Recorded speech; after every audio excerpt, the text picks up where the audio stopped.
My name's Amanda. We're going to be going into what you probably already used to doing, hopefully on a daily basis, which is recycling. I do want to reemphasize that, like Liz said, reducing and reusing the materials that we have is really the best option in terms of um, uh, being as zero waste as possible, as low waste as possible, and preventing as much trash as possible going to the landfill. But recycling, of course, is a very common option since about the 90s. And as we talk about recycling today, I want to highlight some of the proper ways to increase the likelihood of something to get recycled. To put a little bit into context, about 75% of America's waste is potentially recyclable, but we're only recycling about 35% of that, which is, not where we would like to be. And a major contributor to that is something that is called wish cycling, or throwing something into the recycling, hoping that it'll actually be recyclable, but you don't know exactly if it is or isn't. And that's really the purpose of this part of the presentation. I want to equip you with the information to recycle properly. Because when we do, and those materials that have already been extracted are able to be turned into new things, then we can contribute to closing that loop and contributing to a circular economy. I also want to highlight some of the other benefits of recycling that you might not think of. Recycling, reusing, and remanufacturing account for almost 3 million jobs in the US, meaning that recycling is contributing to the economy overall. And it empowers you to have impact on both ends, recycling properly and buying recycled materials to begin with. Really a key part of what I want to talk about is seeing these recyclable materials, as resources that we can put back into the manufacturing process and recycle them properly. And we can really put these types of materials into 4 main categories.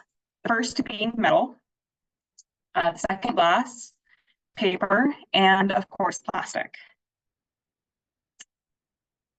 So first I want to touch on glass and metal. These materials can be recycled infinitely.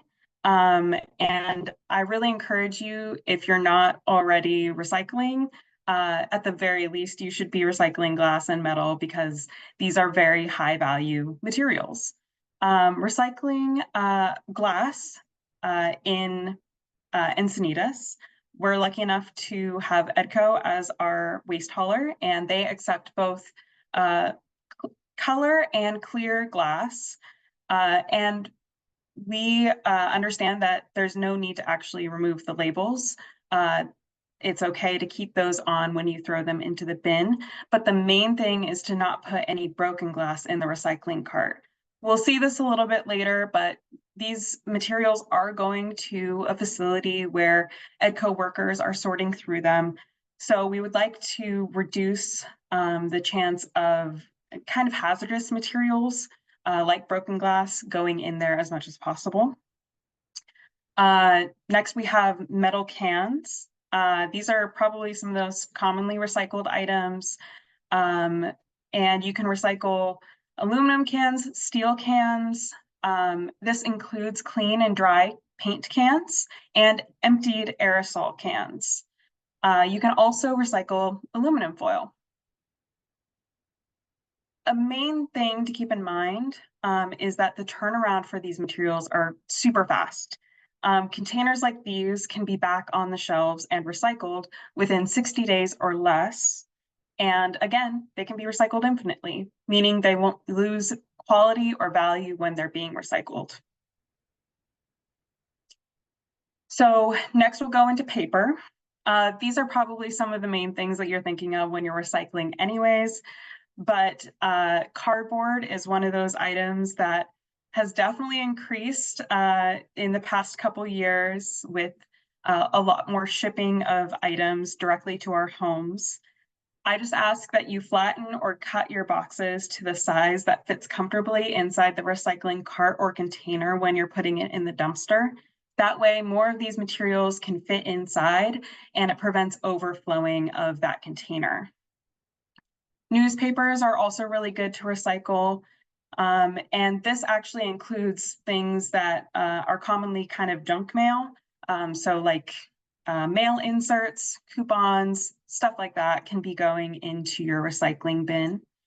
And paper is generally pretty straightforward and really important to recycle because it makes up about 25% of our waste stream. And the entire paper production process from logging to distribution is responsible for as much carbon in our atmosphere as the entire transportation industry. So if you can imagine all the cars, all the vehicles on the road, that's equating to what we're putting into just making these paper products from virgin materials. I do want to highlight that EDCO does accept carton containers.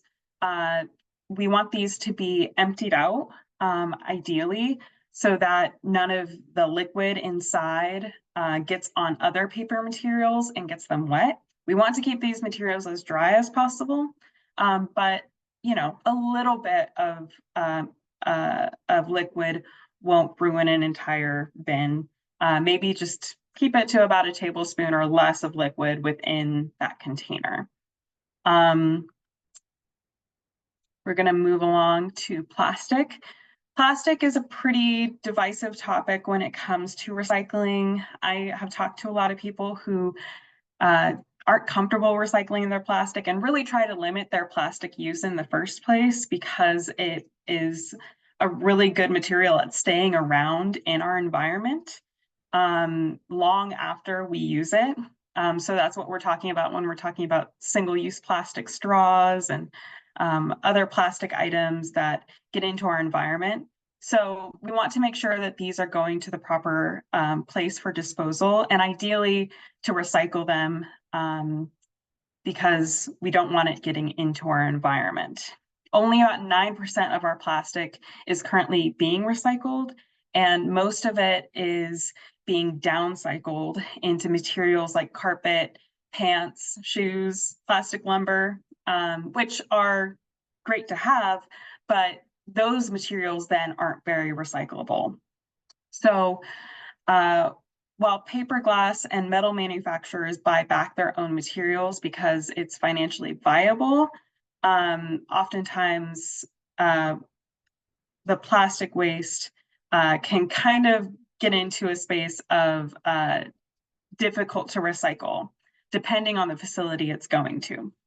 EDCO does accept plastics numbered 1 through 7, and you can refer to the recycling arrows on the right-hand side there for what those should look like on the containers. But again, just like what I was saying with the paper cartons, we want these to be emptied of any liquids that may be inside. So as long as there's a very little amount of liquid going in, it should be fine, but ideally we want these emptied out. And this is actually EDCO's recycling guide. If you don't already have information about this, I highly recommend checking out EDCO's website. They have a lot of useful materials regarding recycling there, including this. And this just adds some more details on what they accept in the blue curbside bin there. And last but not least, here's our dirty dozen. Again, if you just need an idea of what not to throw in the recycling bin, these are really kind of the common culprits of that wish cycling that I mentioned at the top of the presentation. You know, we may throw them into the recycling bin, hoping that they'll get somewhere they need to go, but ultimately they can get to the facility and either be a hazard or just simply not recyclable in the first place at a local recycling facility like EDCO's. I do want to highlight that number 4 here, the loose paper shreds. EDCO can accept those, but they just need to be in a paper bag and contained, because we don't want those paper shreds to be just kind of floating out and about in the recycling dumpster. We want those to be as contained as possible. And number 9, the contaminated kind of food soiled paper that we're talking about. Once we get to the organics waste recycling portion that Liz will be talking about, she'll be able to tell you a little bit about how that can go into the organics bin rather than going into your recycling bin. So you can now recycle your food scraps and your organic waste at your curb in Encinitas. This is such a great way to divert your scraps. It's super easy. All of your food scraps can now go in that green curbside bin along with your food waste. EdCo does allow all of that to go in the same bin. So that includes meat, bone, dairy, a lot of things that home composters are not used to putting in their compost bins can go into these curbside bins because they are going to specialized facilities. For example, as you can see here, EdCo's anaerobic digestion facility. And we'll talk more about that in a moment. So here's a breakdown of the organics facility at EdCo. It's really exciting. It's an anaerobic digester. There's 2 large anaerobic digesters. And what this means is that it's decomposing the material without oxygen and actually capturing that methane gas and turning that into a natural gas to power their fleet of vehicles that go around and pick up your trash. It's a really amazing system. You can see here on this slide kind of where it comes from at the beginning all the way to the end with those trucks. And it diverts over 93,000 tons per year of organic waste from our San Diego landfills. So we have a few tips for finding success at home with that organics recycling. First is to find a container that works best for you. This can be a kitchen caddy, a coffee tin, a paper bag, a Tupperware, anything that is easiest for you. Having something that seals, like a kitchen caddy is made specifically to avoid those excess odors and pests, so that's a great option. But if you have a sealed container, that can also help. Second, of course, is finding a convenient location. This can, I would say the best place is near your trash can where you were used to throwing your food waste before. Having that next to it or next to your sink or somewhere where you prepare food is always a great option to making sure you capture as much of that as possible.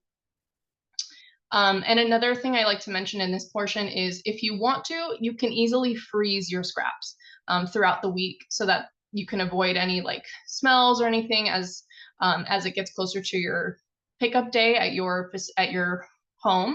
You can freeze them and then just take them out to the curb when it's time. Third, you'll want to empty them into that curbside bin. And then this is a really important one. We'll talk about it a couple of times, is educating your household, educating your neighbors, your community, especially if you live in a multifamily complex.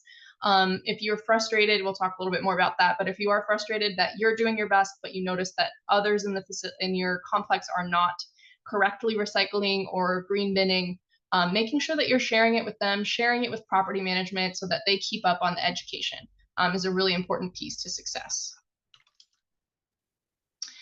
This next slide is a great snapshot of what goes in and what's accepted in EdCo's program. As I mentioned, all organic waste, if it grows, it goes.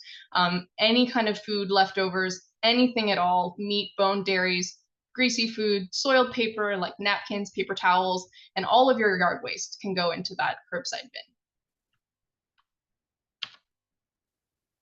And then in the same vein, what we want to keep out. So essentially, you just want to keep out anything that's not food. Plastics are a big one that we see going in there accidentally. When you have those twist ties or rubber bands on your food or a packaging like a plastic bag or film, those wax-lined papers cannot go in there, only fully 100% paper products. So if it has a lining, it cannot go in there. Twist ties, gloves, so any kind of plastic item. And then I do like to touch on bioplastics because those are becoming incredibly popular, especially as these composting systems are rolled out. So you'll find in the stores, for example, bags and cups and cutlery that are made from corn plastic or other bioplastics. At this time, those are not accepted in curbside bin programs here in San Diego. So you want to avoid purchasing those if possible so that they don't end up going into the landfill. And I'll touch on that more on this next slide. So I wanted to give a visual representation here of fiber-based versus bioplastic. So when you are choosing compostable materials, you want to look for fully fiber-based and unlined.